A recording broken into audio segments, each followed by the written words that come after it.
Hey everybody, welcome to another episode of Beer Run Friday. And as I said in an earlier post this week, I promise this to be a special episode, and it will. Because tomorrow I'm scheduled to run my first half marathon since the pandemic hit. It was originally scheduled for April, and it's called Run Singer Island. And Singer Island is an island in North Palm Beach County, named after the Singer family who had the Singer sewing machine. Makes sense, yes. But unfortunately, Palm Beach County is still limiting the number of participants at an event. So they were smart enough to move it just north, a couple counties north, up by Fort Pierce, because in Florida, we have an abundance of islands on the coastline. So they found another island through a beautiful state park, and they're going to run it up there tomorrow morning at 6 a.m. The temperature should be 75 degrees. Not ideal, but much better than what it's been lately. And it should be a really good run and beautiful run along the coast through a state park. And I should actually be in my car right now driving up there, because my buddy Gus, who used to live a half mile to the east of me, who moved up to Jensen Beach, now only lives 30 minutes from where the race site is. And when he moved, I had no idea, why is Gus moving? Why is he doing this to me? But now I understand. It's so I could stay at his house so I can run in this race tomorrow. So hey, everything works out for the best. And so I've been running a lot, as you know, and posting that, but I was worried about my endurance, because all I've been doing is really 4 or 5 mile runs. Even though I'm getting 100 plus miles a month, I really haven't done a lot in one time. So I called my coach up, Olivia, and I said, hey, Olivia, how do I train for a half marathon in, say, 3 days? And she's like, well, we could probably work out a plan, because my running's kind of like I did studying back in college. I graduated with a B average, but nobody ever saw me studying. Nobody ever really saw me go to class. But somehow I ended up with a B average. And let me tell you, any kids out there listening, your parents are wrong. A's are great. B's are good, C's earn degrees. But guess what? You can make a great living, have a tiki hut like this on a B average. So don't let them tell you need all A's, because B's work. Trust me. I live in the B world, and it's been perfect to me. Have everything I want. No complaints.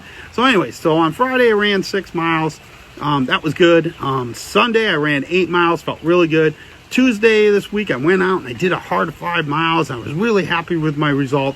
I'm like, I'm ready to go. And I told Olivia, thanks, I'm ready to go. I've crammed. I'm ready for this half marathon. And I said, you know what? I may run on Friday. I may do a mile or two just so I can do Beer Run Friday. She advised against it adamantly. And I said, nope, I owe it to my fans. I need to do a Beer Run Friday. So anyways, here we are on Friday. And guess what? It's 2020. And all good laid plans sometimes aren't going to happen like you thought. And the reason I didn't run today, we have to go back to Wednesday. So Wednesday around 11:30, like we do every day, took our dogs for their lunchtime walk. And I got about 2 houses down the street. And all of a sudden I had this tunnel, blackness, and boom, my head hitting the pavement. And you can see I got a little fat lip here, some blood in my beard still, a little scrape up here. And my wife shook me and was out for about 15 or 20 seconds. Found my phone. We called 911. Ambulance came. 52. I got my first ambulance ride. They took me to Boca Regional Medical Center, which if my house wasn't here right here, I could look out there and I can see it. It's literally 6 blocks that way. So I got hospital 6 blocks to the east. Gus used to be 6 blocks to the west.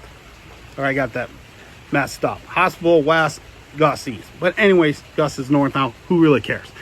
Long story short is they did every battery of tests they could on me over the past 2 days. They just released me today, so I got to spend 2 wonderful nights in the hospital, and they ran a ton of tests on me.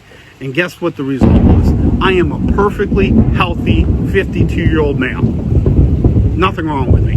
But yes, I have a little high cholesterol and I'm a little overweight. Probably drink too much beer. But those are all things I can work on. And the scary part is they don't know why I passed out. They don't know what happened, why my blood pressure dropped. But we're going to go back, do some more tests. Hopefully they can figure out, or hopefully it's just a one-time fluke and I won't have to worry about it again.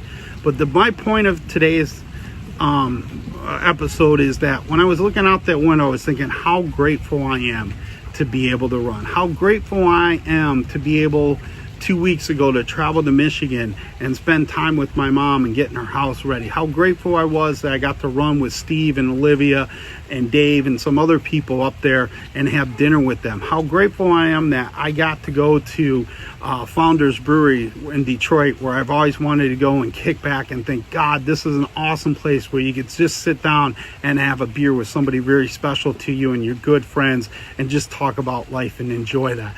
So I am grateful for all those things. I'm grateful that God lets me run whenever I want. And I'm grateful for my health. And I'm grateful for the things that we get to do. And with everything that's gone on in 2020, with everything with between the pandemic, the riots, social injustice, the political and climate, it's been a hell of a year. And I think a lot of us have just let that get pent up inside of us and made us angry. And I'm asking everybody just to step back, take a deep breath, enjoy life, and enjoy the people around you. Trust me, these issues are all important to all of us, and we all want to find the correct answers to that. And I think at the end of the day, whichever side you're on, we're all looking for the same answers and the same outcomes. And we will get there. But we have to learn to respect each other, and we have to learn to be grateful for each other. Because I'll tell you, I have different political signs in my yard than my neighbors do across the street. But guess what? Every week, 2 or 3 times a week, we get together, we break bread together, we crack open a few beers or have a few margaritas together, and we just have fun and we enjoy each other's company. And at the end of the day, we may disagree on some things, but we respect each other for who we are, for the uniquenesses that we have and what we bring. And we never let that interfere. And I think too many of us are letting that interfere, and too many people are losing too many good friends over this stuff. And it's just nonsense. And I was thinking about that when I was in that hospital room, that, God, I wish this wasn't the case. And we all just got to step back, take a deep breath, and relax. So I'm asking you to think about all the things you're grateful for this weekend. Be grateful that you can rerun. Be grateful you have your health. Be grateful you live in this great country. Grateful that we have CC Running Club and all the other clubs that we belong to. Be grateful that we have our friends. And be grateful, most of all, that we have beer. And normally, at this point, I'd be talking about beer. But under the circumstances, even though I have a clean bill of health, I'm going to still take today off. And I'm going to enjoy a nice AHA sparkling water. This is the citrus and green tea one. And let me tell you, I really like this. And I'm not a green tea fan, but this one is my favorite drink to drink after a long run. I'm telling you, it's really crisp, refreshing, and clean. So if you have AHA up there in your stores, go get it. I will do a plug for them. It's very good, and enjoy. So I want to wish you all a great weekend. Sorry I'm not going to be out there running, but I'm looking forward to that Space Coast with my girls up there in Cocoa Beach in a month. And it's going to be, I can wait another month to get back on the running circuit. So I'm going to start off slowly, train again, but be back out there. Thank you all. I'm appreciative and I'm grateful for all of you. And cheers, God bless, and have a great weekend.